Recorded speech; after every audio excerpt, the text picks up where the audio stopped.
இந்த திரைப்படத்தில் நாயகன் நவீன் சந்திரா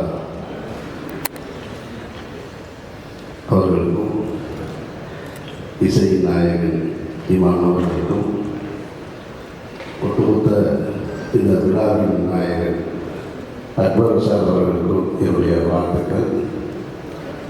உண்மையிலே இந்த திரைப்படம் குறித்து அல்லது இதில் பணியாற்றியவர்களை பற்றி எனக்கு அதிக பரிச்சயம் பழக்கம் இல்லை. அக்பர் சார் மட்டும்தான் தெரியும். அவர் தான் இந்த விழாவுக்கு அழைக்கும் பொழுது எப்படியாவது வந்திருக்காரு. வந்ததுக்கு முன்னாடி தான் தெரிஞ்சு எல்லாத்தையும் எதிர்வாக தான் சொல்லியிருப்பார் போனது. மொத்த திரையிலே கூட்டிட்டு வந்து மேடையில் நிறுத்தியிருக்காரு. அவரை எனக்கு தனிப்பட்ட முறையில் ரொம்ப பழக்கம். நான் வந்து ஊதா கலந்துடைய ரசிகன்.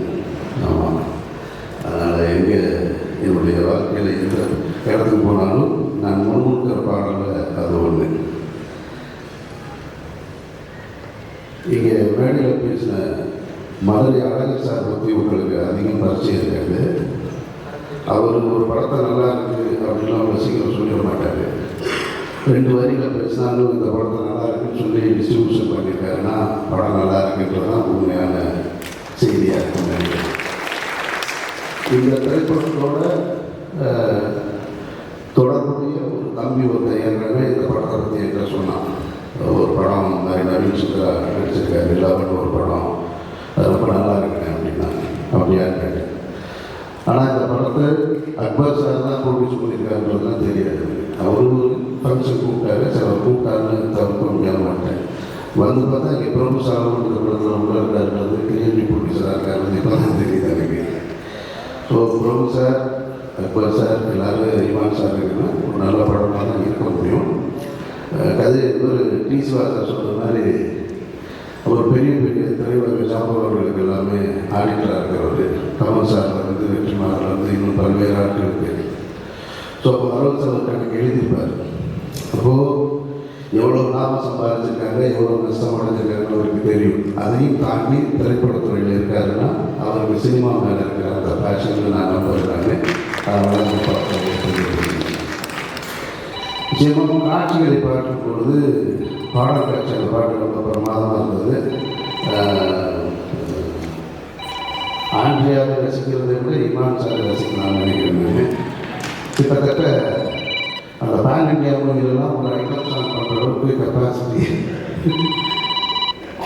இந்த உண்மையிலே சொல்ல ரொம்ப கிரேஸ்ஃபுல்லாக இருந்தது. பாட்டு நல்லா இருந்தது. அந்த பாட்டு நல்லா இருந்தது. ட்ரைலர் காட்சிகளை பார்க்கும் பொழுது ஒரு ஹாரர் ஃபிலிமுக்கான அந்த தகுதியோடு இந்த படம் இருக்கிறத நான் நம்புகிறேன். எப்படி போர்பொழில் ராட்சசன்லாம் அந்த சீட்டோட எட்ஜில் உட்கார வச்சதோ அதுபோல் இந்த படம் இருக்கும்னு நான் நம்புகிறேன். அந்த வரிசையில் இந்த படம் வெற்றி பெறுவது என்னுடைய வாழ்க்கைகள். மற்றபடி சொல்கிறது பொருள் நிறைய உழைப்பு இருக்குது தெரிந்தது. அந்த உழைப்பு உங்களுக்கு வெற்றியாக வந்து சேரணும். அக்பர் சார் தொடர்ந்து நீங்கள் படம் பண்ணணும். நவீன் சந்திரா இன்னும் நிறைய திரைப்படங்கள் நீங்கள் நடிக்கணும். இமான் சார் தொடர்ந்து ஆடணும், பாடணும். இமானோட ஒர்க் பண்ணணும்னு எனக்கு ரொம்ப ஆசை. நான் என்னுடைய அஷ்டகுருக்கிட்ட ஒர்க் பண்ணேன் ஒரு படம். அப்போ இருந்து கும்கியுடைய பாடல்களை வந்து இந்த படம்லாம் தொடங்குறதுக்கு முன்னாடி மொத்தமாக ஒரு 5 பாட்டையும் கையில் வச்சுக்கிட்டு பிரபு சாலமன் எங்ககிட்ட ஈஸியாக ஒரு இடத்துல காமிச்சாங்க. படம்லாம் அப்புறம் ஆரம்பிக்கவே இல்லை, பாட்டு மட்டும்தான் இருந்தது. 5 பாட்டு கேட்டப்போ நாங்கள் கௌதம் மேடம் நிறைய டேரக்டர்ஸ் இருக்கோம், ஒரு இடத்துல உட்காந்துருக்கோம். ஒரு மீட்டிங்காக, டேரக்டர்ஸ் மீட்டிங்காக அப்போ காமிச்சாரு. அப்போ காலம் வரும்போது நான் இன்றைக்கி கேட்டுக்கிட்டேன். ஏன்னா 5 பாட்டு 6 பாட்டு ஹிட்டு பாட்டாக கொடுத்துருக்காரு. அப்போவே தெரிஞ்சிச்சு அந்த படம் வெற்றின்றது. ஸோ அதுபோல் உங்களுடைய உழைப்பு இந்த படத்தை மக்களுக்கு சேர்க்கணும்னு நம்புகிறேன். இந்த படம் ஒரு நல்ல திரைப்படமாக வந்து ரசிகர்களை கவர்ந்து வெற்றியடைய என்னுடைய நெஞ்சார்ந்த வாழ்த்துக்கள்.